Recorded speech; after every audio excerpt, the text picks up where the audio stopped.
Alrighty, guys, what's going on? Crazy Dog back with another Indians series recap and series review. As I'm going to be recapping what went down in the Twins series. This is the second to last series against Minnesota this season. Of course, we only have 3 series against them. We've already got the 4-gamer out of the way, and then we just got one of our 2-3-game series is out of the way against them. And just we got one more series against the Twins coming up later in the season. So it's going to be a lot of fun. Now, heading into the Twins series, of course, we lost 2 of 3 to the freaking Tigers. And coming out of that series, I didn't really have any idea. I had no idea what was going to happen here. Honestly, I was expecting us to get spanked. I mean, thank God, though, we didn't have to deal with freaking Plucko. Because Clevenger was officially brought back for, I guess, what people called his showcase game. Although someone on Twitter made a good point. You really think people are going to trade for him based off of this game? No.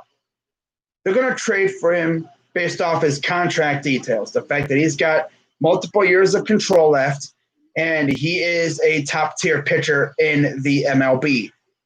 He hasn't been that great this year. He's walked a lot of people, given up some home runs.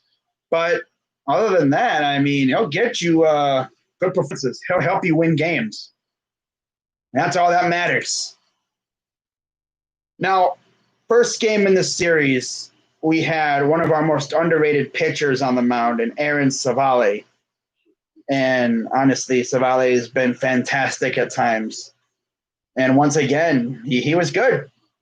You know, too bad we just couldn't help him out. And it really sucks, you know, when you have a pitcher put out an outing like he did, and offense doesn't really give him all that much support. I mean, they gave him a couple runs of support, but against the Bomba squad, you need more. And, we wound up taking the L in the first game of this series. That's a very common theme nowadays. You know, we lose this game of the series as we lose 3-2 against Kenta Maeda. We actually struck first off of Maeda, believe it or not, a guy that I think he damn near had a no-hitter a few starts ago. But Cesar Hernandez homered leadoff for the second straight game. First Indian, I think, ever to do that. And it's kind of crazy. It's like, wow, Sizemore didn't do it. Lindor didn't do it. Coco Crisp, I think that was our leadoff in like the early 2000s. He didn't do it. Cesar freaking Hernandez did it. Of all people. That's freaking crazy. But then, of course, you know, we have the 1-0 lead up until the top of the fourth when like freaking 60-year-old Nelson Cruz hit a solo bomb and tied the game up. And then Miguel Sano would hit a 2-run shot to give them a 3-1 lead. And then we would try to make a comeback as Santana singled and scored a run, and that was it. That's all we could get, 2 runs. You know? That sucks. And so Maeda, he stays undefeated 4-0. Savale's 3-3, and Rogers got the save. In terms of the pitching lines, stats for the pitchers, Maeda only went 5 innings, 5 hits, 1 run, 1 walk, 7 Ks, 1 home run given up. He's got a 2.21 ERA. Savale, 6 innings, 7 hits, 3 runs, 1 walk, 8 Ks, 2 homers. Wow, that should be enough to win. Give up 3 runs, bro. That usually ends up in a dub for us, but we only scored 2 runs. In terms of guys left on base, we left 11 on base in this game. Yeah, it says team left on base, 11. 11. We were 1 for 9 with runners in scoring position as a team. Runners in scoring position with 2 out. Allen, Santana, Reyes, and Perez. If we had clutch hitting, we would have won this game. But for some reason, we're just not clutch with, runners in scoring position. We're allergic to scoring. Guess this is the way it is. So, yeah, we lose that one, and coming into game 2, of course, we had the Beebs on the mound. Usually that means it's a dub. Well, that didn't change, as Bieber kind of had a little bit of trouble at the start. He didn't have it. He was trying to find his rhythm, couldn't get in a groove, and he still didn't give up much of anything. I mean, that's impressive. I've seen pitchers who can't find it, and they just get absolutely stomped, and they're out after 3 innings. This guy still managed to put, I think, 6 innings. I'll have to look back at the sheet here, but let's see if anyone knows it. What's up, Brody? Twin series was rigged. Go Twins. No, it wasn't rigged. Bro, shut up. It's rigged. Really? Nobody ever rigs anything for Cleveland. No. Well, what about 2016, NBA Finals? No. If it was rigged, we would have lost that. We would have won it. We wouldn't have been down 3-1 if it was rigged for us. No. In my opinion. So entering game 2, like I said, Bieber struggled. And he only gave up 2 runs, which is actually very impressive. Like I said earlier, I've seen pitchers who struggled and they get stomped. I've seen that happen to Kluber many times. Dude can't find it, walking people, looking bad, and he gets rocked. Bieber looks kind of off, only allows 2 runs, and it was both in the same inning. Reese scored first again. Santana with a single, scored a run, and then Arias double and a Kepler single. That was it. That's all they'd score. As in the bottom of the 6th, we would go for a 3 spot as Lindor would homer, 2-run blast. And I'll tell you one thing, Lindor was hyped when he hit that.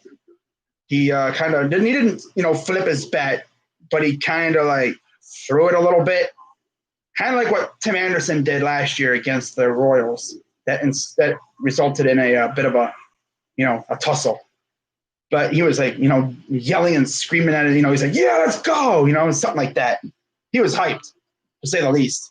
And then to put the, icing on top, the cherry on top, Tyler Naquin gave us an insurance run with an RBI double.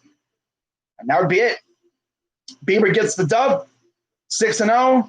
Alcala takes the loss. He is 1-1 in hand, got his 8th save of the year. It appears Brad Hand isn't as trash as he was last year.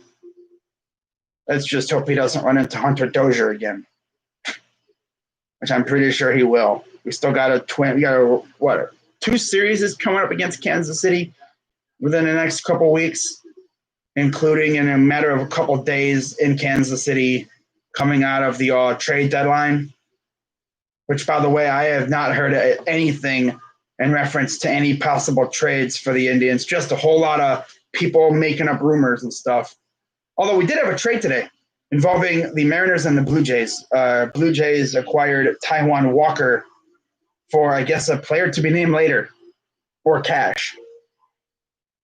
But looking at the stat lines for the pitchers from that game, Rich Hill, 5 innings, 4 hits, 1 run, 2 walks, 5 Ks, 3.55 ERA.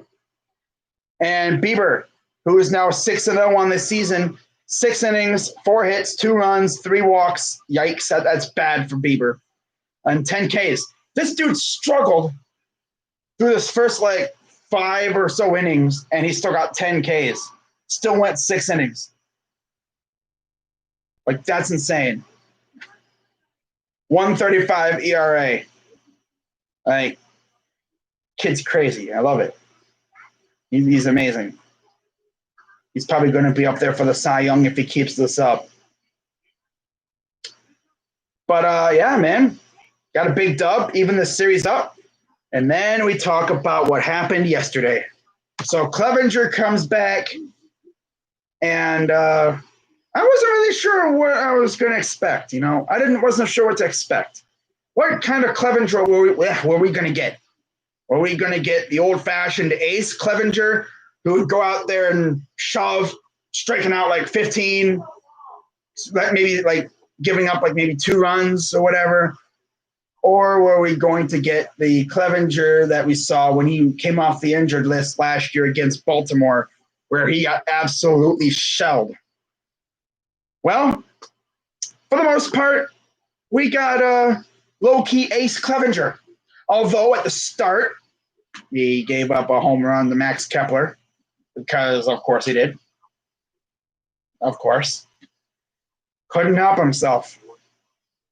Uh-huh. Yep. In fact, they scored in the first 2 innings. They scored first, and then they added on another run. Thanks to, of course, the Kepler bomb. And then Lamont Wade, RBI single. So 2-0 right off the bat. And then finally, bottom of the third, who steps up to the plate and who comes up clutch for us this time? None other than Jose freaking Ramirez. 3-run blast. Barely was called a home run. It was probably like very close to being foul. I think it actually hit the foul pole. And so that resulted in a home run. We are up 3-2, and it would be that way until the top 7. When Jake Cave, who came in for Kepler because Kepler got hurt, he fouled a ball off his foot, did not stay in the game. Cave would single, tying the game. And then bottom of the 8th, the guys at the bottom of the order would come up clutch. Tyler Naquin, RBI double. Greg Allen, sac fly. And that's how he'd do it. We'd get the win, 5-3. And I believe for now we are, a half a game behind the Twins for first place. Now, we could have been tied with the Twins, but the Twins actually elected not to play their game tonight. The Twins and the Tigers game was postponed because of all the events going on. Teams are low-key like boycotting games to make a statement about the whole BLM stuff. I'm not going to get political in here, but I'm just saying. Like hockey, I think, both hockey games are canceled tonight, or postponed, not canceled. Can't cancel a freaking playoff game. But you technically could, but it would just be hella messed up. Postponed, all the games today were postponed. Pretty much. Not every game in every sport, though. Baseball still played. It's just, like a couple games from baseball. But yesterday, Indians got a huge dub. They win 6-3. By the way, and Cesar Hernandez would actually score too. I did not see that one. So we'd have 3 guys all on the bottom, and then of course Cesar at the top of the order. They would all contribute. I've been ripping on the bottom of the order lately because they haven't been pulling their weight. But Naquin seems to have maybe lit a fire in the bottom of the order because guys are actually starting to low-key contribute. Mainly him. Greg Allen, he actually contributed again. He's starting to, I guess, find a groove, possibly. But, we still need to maybe find a bat or 2 in the trade deadline. And that might come at the expense of Clevenger, but who knows. So, unfortunately, though, due to them tying the game in the 7th when Clevenger was already out of the game, that means Clevenger got the no decision. So, Maton got the win. He's 2-0. Romo took the loss. That's kind of funny because he was low-key flapping his gums at the Indians' dugout or whatever a couple days ago. That's kind of funny. He took the loss. And then Brad Hand got his 9th save of the season. How about that, Brad Hand? I thought, I low-key thought he was going to be trash. I mean, he isn't the greatest, but he might have actually got back into his old groove again. That would be great. So there you go. We take 2 of 3, and we had a much-needed off day today, travel day, as they are heading to St. Louis to face the Cardinals for what I expect to be a very, very good, fun 3-game series. And of course, this will be the last full series before the trade deadline, as right after this series, they had the Kansas City for the Royals. Game 1 of that series starts on deadline day. Now, the cool part is tomorrow's game is 8:15. The next 2 are all at our afternoon starts. 1:15 on Saturday, 2:15 on Sunday. So we'll see what happens there. And by the way, tomorrow is Jackie Robinson Day. So there's that. Everyone will be wearing number 42. I'm pretty sure. Now, as for the pitching matchups for tomorrow's, for this next series, as I wait for it to pop up here on the website, tomorrow will, of course, be Tristan McKenzie's second ever start in the majors.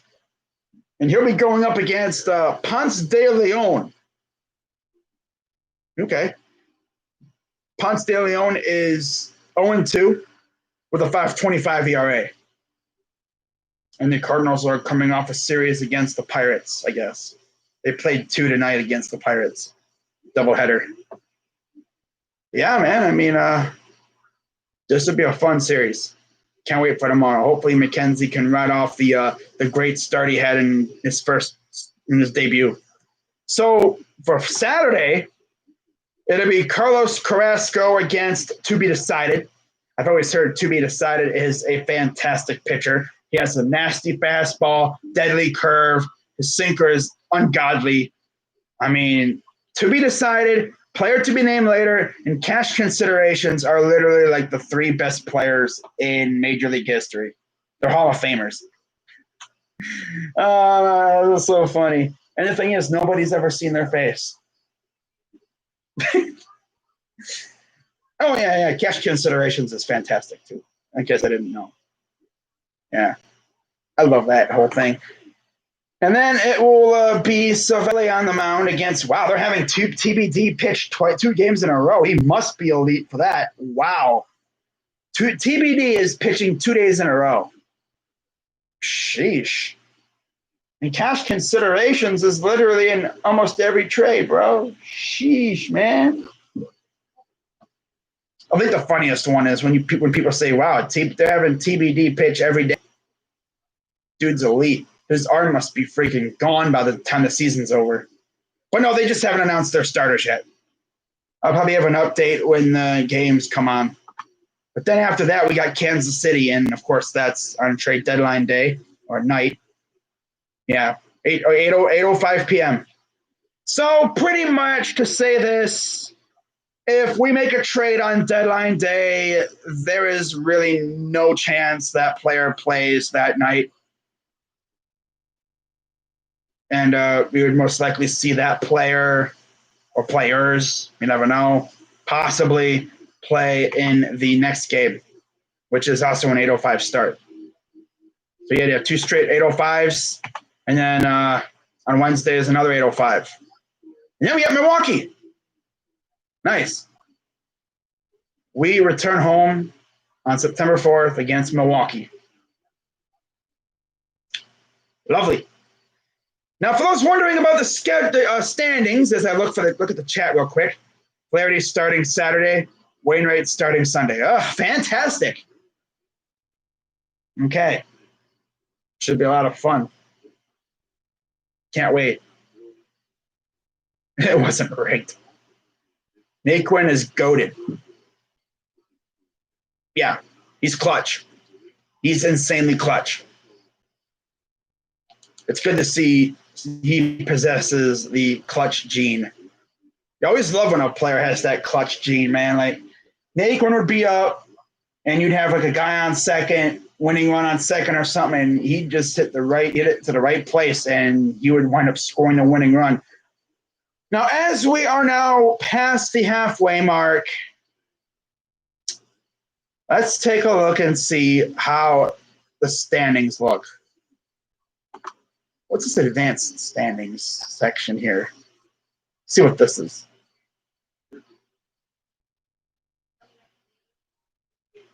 Waiting for the standings to pop up on my computer here.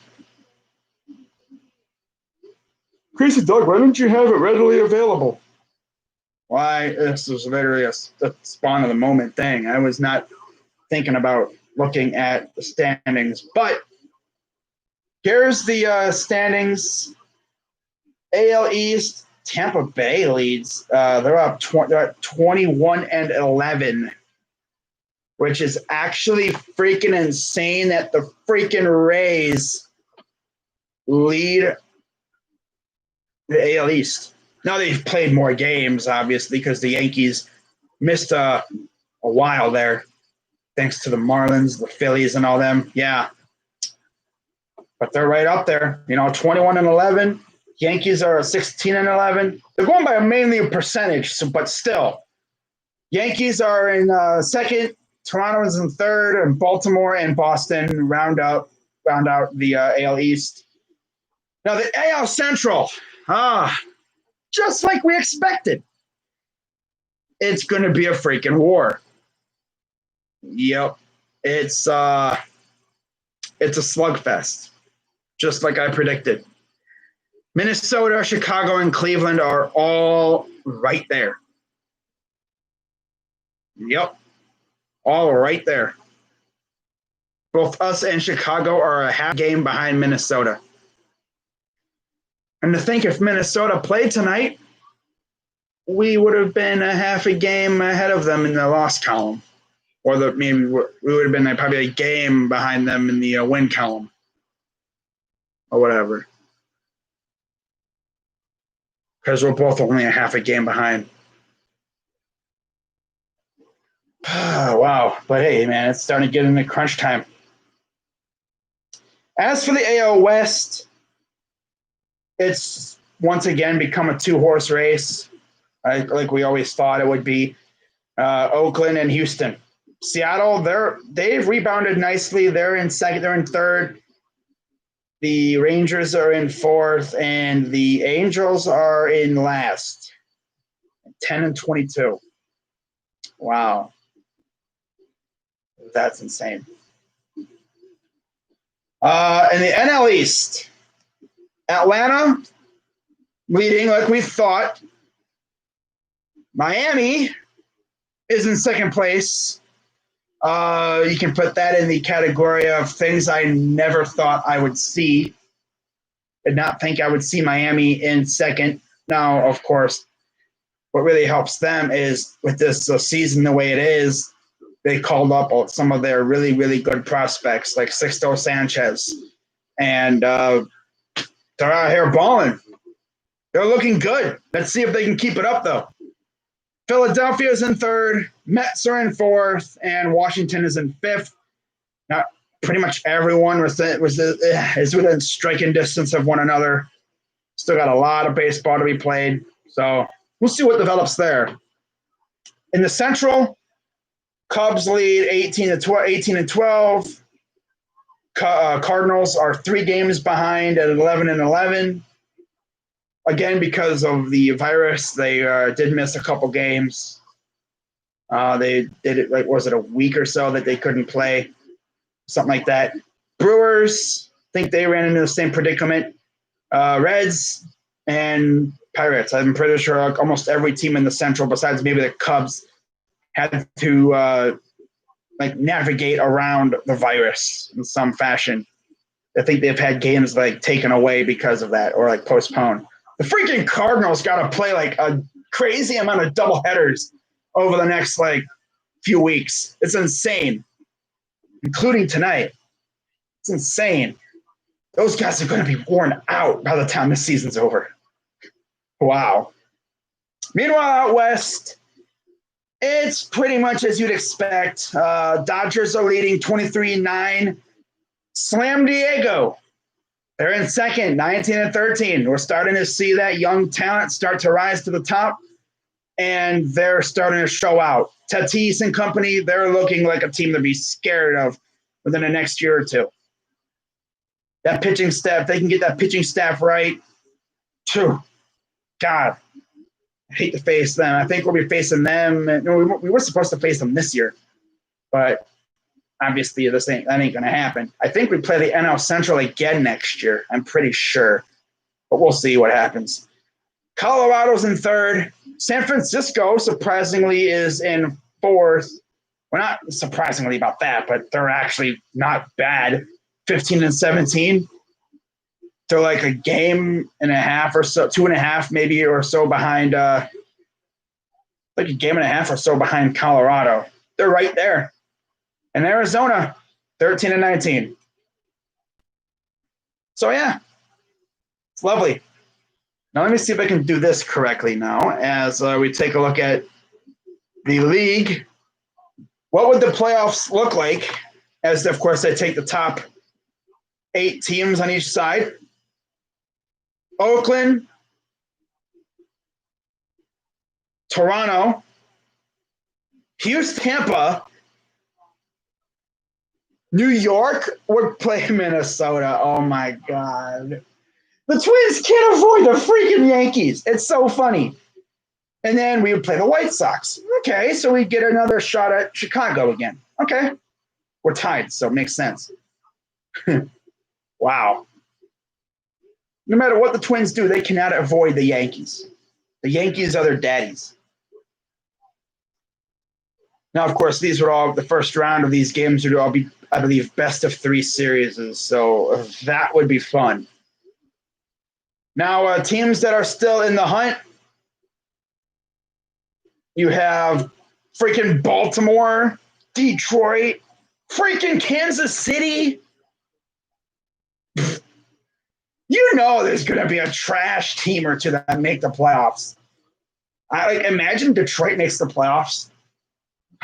And then they go up against Oakland, and what do you know? They freaking beat them because Casey Mize is pitching. Scooble's pitching. Their lineup goes crazy. No, I'm pretty sure they would get torn up in 3 games. It wouldn't even be a game. Not even that. It'd be like a what?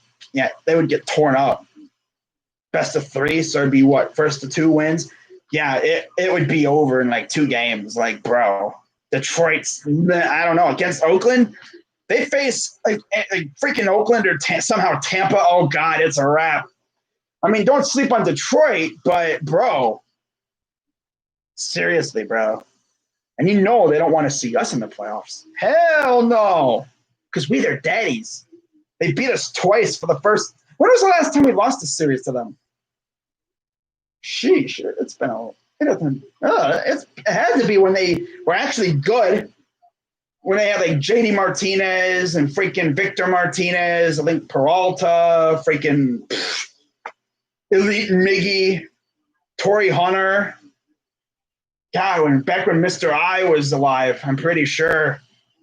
Because I know when they had Brad Ausmus as their manager, Jim Leland. I think that was when they owned us back then. But now we flip the tables because they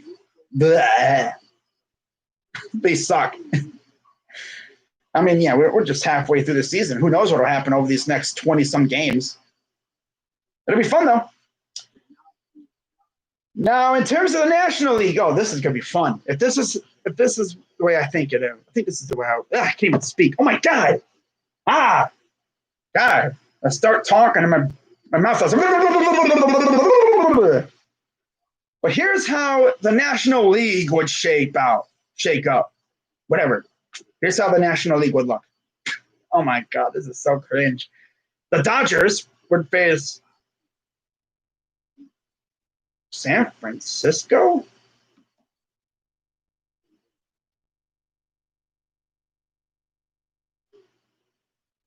Wow. Okay. San Francisco would squeak in over the Phillies, Brewers, Mets, Reds, Arizona, Washington, Pittsburgh, Pittsburgh. Damn, boy, Pittsburgh, bruh. Oh my goodness. Oh, Pittsburgh, Pittsburgh, Pittsburgh. Wow. Wow. But yeah, it would be Dodgers and Giants. That would be a fun three-gamer. That would probably go all three games. St. Louis and Atlanta. Oh, a rematch from last year. Oh, baby. You know them Braves are going to want another piece of that Cardinal pie. Colorado and Chicago. Oh, and it's not in Coors either. Okay. And then San Diego and Miami. Okay, then. We get the two teams that haven't been in the playoffs in over a decade plus. So I don't know when the last time San Diego made it, but I know Miami hadn't made it since they won the World Series back in 2003. That's something, though. That's a fact I'm pretty sure a lot of people don't know. The Marlins have only made the playoffs twice, I believe, in their history. They won the World Series both times. Isn't that crazy? And honestly, they shouldn't have won the first one because Jose Mesa should have got the final out. But of course, things happened, and yeah, I'm not going to get into it. Although 2003, I'm sure that was enjoyable. They beat the Stankies. That was good. Oh man. But it's going to be a bloodbath for those top spots as San Diego, Cubs, and Braves are all tied at 4 games behind the Dodgers. Freaking Slam Diego. That's what I'm going to refer to them now as because all they do is hit grand slams. All they do is hit dongless, man. I think they must have sent a secret agent to Minnesota and they stole some of their freaking Bumba power because they've just been hitting straight tanks lately. They had freaking Will Myers hit a walk-off tank when he honestly didn't even need to. But he did anyway. Because screw you. Screw you, unwritten rules. Yeah, that's what he said. Screw you, unwritten rules. But yeah, should be a lot of fun for this series. How the hell is the Indians Twins series rigged? That's what I'm wondering. But yeah, guys, we can come on for a little bit, talk about the series. If I hear anything regarding a trade for the Indians, I'll be sure to let you guys know. Of course, the moment a trade is broken on Twitter, I'll go live and we'll react to the package together. So that'll be a lot of fun. I expect us to make at least one trade before Monday. It's probably going to include Clevenger. Something that I'm not really a big fan. I mean, if it wasn't for the whole breaking the COVID protocol thing, I would have been like, why would you trade him? But it's like this dude freaking lied to his teammates, and I think he lost the trust of the locker room. But then again, he might have been able to mend that bridge, but it might have been too late. I think we could trade him to get a bat. If we don't, even if it doesn't even involve Clevenger, maybe we get rid of Plazak because he is the idiot that freaking did the thing in the first place. Wow. Maybe we trade Plazak, but I don't know what kind of return we'd get for him because obviously he'd have way more years of control. But I don't know. But if I ever hear a trade coming down, I'll be sure to go live and we'll react to the package together. So with that being said, I'm Crazy Dog 99, and hope you guys have a good rest of your night. I'll see you guys tomorrow for Cardinals Indians. So until then, I'm out.